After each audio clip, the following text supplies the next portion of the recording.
What's going on, ballers? It's Jack here. No John today. He can't make it for this episode. So just going to be NBA draft stuff today.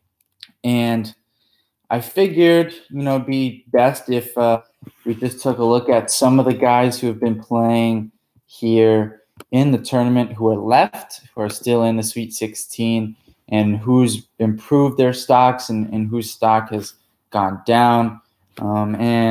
Just talking a little bit about what happened last weekend and what to look forward to heading into this coming weekend. And so, with that being said, the first guy I want to talk about is Robert Williams, because Robert Williams was a guy who a couple weeks back we talked some of the prospects who stock up, some who are stock down, and he was one of the guys who, in my opinion, stock was down. He hadn't really shown improvement from his freshman to sophomore year. And really, there was a lot of questions as to whether he was going to, make his way into the lottery, the top half of the lottery again. And especially since he stayed from last year to this year, he didn't really improve his stock. And so there's a lot of questions with Robert Williams. And I got to say, he's been phenomenal in the first two games of the tournament here. Really just been tremendous, making an impact with his athleticism, ability to move his feet on defense, guard smaller players, but also, block shots, be a deterrent near the basket, and finish offensively. He's even shown, to me at least, a bit of a soft touch around the rim, which is a positive sign because let's face it, the guy is shot under 50% from the free throw line this season. So there's definitely some concerns there with his shooting, but his defense, his ability to affect the game without scoring the basketball has been so good in this tournament that he's definitely improved his stock heading into the NBA draft. And I hate, honestly, when teams take too much stock, give too much weight to the NCAA tournament performance. We saw just last year, DJ Wilson rocketed up draft boards and was the 17th pick by the Milwaukee Bucks. Hasn't really played at all this season. What's going on, Joey? So, really, you really got to see how much weight you want to give to their performance in the NCAA tournament. But, he's played really well. And so I think it's important to note that, there's a chance he goes back into that top 10 area. And I think that's too high for him, but he's just been tremendous. And the other guy who's been much better is my Duke Blue Devil, Trevon Duval, who's been tremendous in the tournament. And really since the end of the season has picked up his play. He's been dishing the ball, getting over 5 assists a game. But really the turnovers, the poor decisions have decreased. He's been passing much more efficiently, and the shots been going down. He's been hitting his three-point shots. So lots to like for Trevon Duval recently in the tournament. Now, there's also Kentucky's definitely still in this, and they have a guard, Shai Gilgeous-Alexander, who's just been tremendous throughout the whole season. And, I think he's a guy who, well, he may not be the most athletic guard prospect. There's, to me, while Trae Young may have a higher ceiling and Colin Sexton has more of a name value, I don't see much of a difference between Gilgeous-Alexander and those two guys. And to me, it's surprising that there's such a gap between them, it seems, at least in the draft community.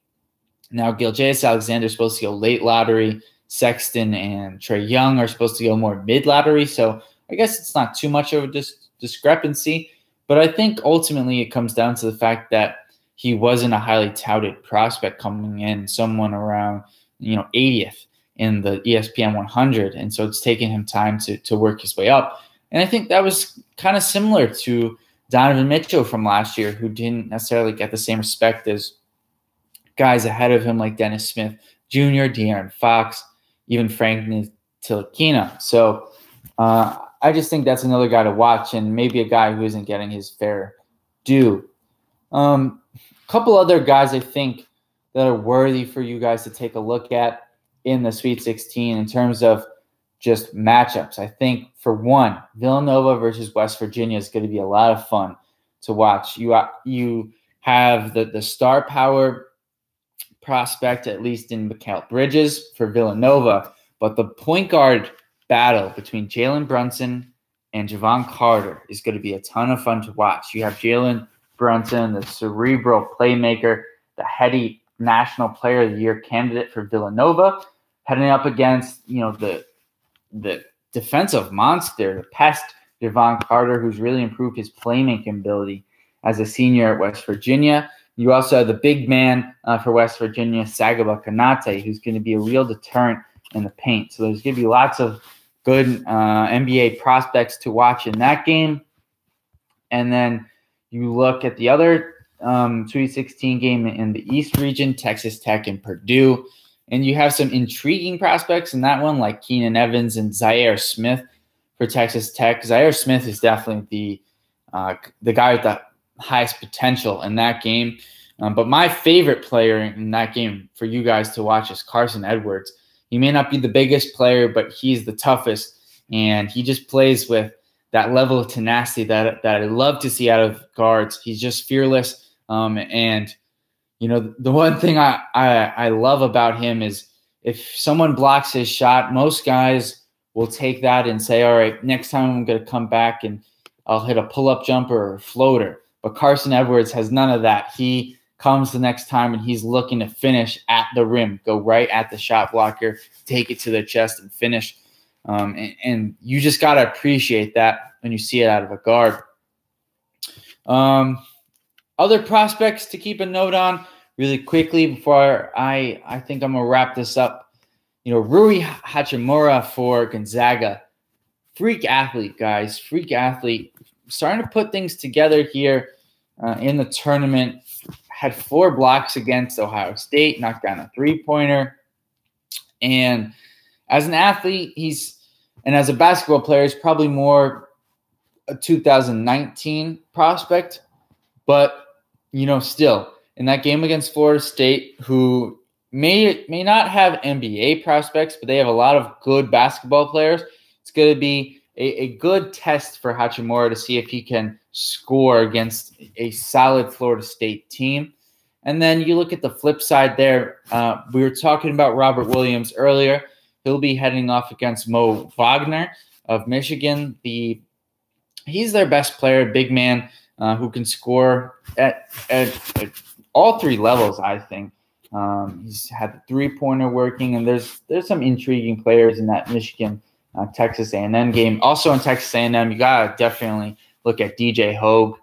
Even Tyler Davis, although his game may or may not translate well to the next level as a back-to-the-basket post offensive player. But DJ Hogue, for certain, is a 6'9" wing he's got good basketball IQ, can pass the ball a little bit, shoot it, and 6'9" size. So there's lots to like with him. Lastly, Kansas Clemson. I think, Kansas, Devontae Graham, Svi Mikhailuk, Lagerald Vick, Udoka Azubuike. There's lots of fringe, not necessarily first-round picks, but, second-round guys, maybe late first if they're lucky, early second type prospects on Kansas. And so there's going to be players to watch there as well. Overall, I don't necessarily think, besides, the guys on Duke, Kentucky, that there's going to be necessarily players to watch who are going to go early outside of Mikal Bridges, I should say, Villanova. But there's certainly guys like Rui Hachimura who are going to go, and Zaire Smith on Texas Tech who are going to go probably in the lottery of next year's draft. So those are the guys to keep an eye on in this year's draft. And in the tournament, in the Sweet 16. So let me know what you guys think. What other prospects are you curious about? What you want to see? And as always, we're going to be covering all the NFL draft prospects, as many as we can get to before the NFL draft, and the same goes for the NBA draft. Try to get to some previews, some team previews, talking about team needs for the NFL draft as we get closer there. And we'll do the same thing again for the NBA draft. And as always, we want to hear from you guys, whatever you have to say, whatever questions you have, what prospects do you want to see profile. So as Joey's asking here, do I think DeAndre Ayton will be the number one pick? I think at this point, he would be the guy who I put my money on. But if it was up to me, I would go Luka Doncic of Real Madrid. I think Ayton, though, will go number one just because of his tools, his size, his ability to score the basketball, the shooting ability. There's too much potential to not like. There's a lot of similarities with him and Karl Anthony Towns. Although I will say I thought Karl Towns was a bit more assertive at the college level and a bit better of a defender. And so that's the one thing that worries me about Ayton at the next level. People have said they've compared those two defensively, and Karl Anthony Towns was a much better college defender than Ayton. While Karl got to play at the 5 more often, he still did play with other big men there like Trey Lyles at Kentucky, and Dakari Johnson was there. So it wasn't like he only played the 5, and that's the excuse given to Ayton, where he had to play the 4 a lot with Ristich there. But I do think, as of right now, if you're to ask me, I think Ayton's going to go number one. The offensive abilities to shoot the ball, finish, with his size, there's too much to like there, too much potential. To not select him number one, I think Doncic is the guy who is in the second spot, and Bagley currently is in third. So that is it for this week of Draft Man Standing. As always, come back next Tuesday at 6:30. John will be back with me. We'll be covering both the NBA and NFL draft. That's a wrap for this week. I'm out. Peace.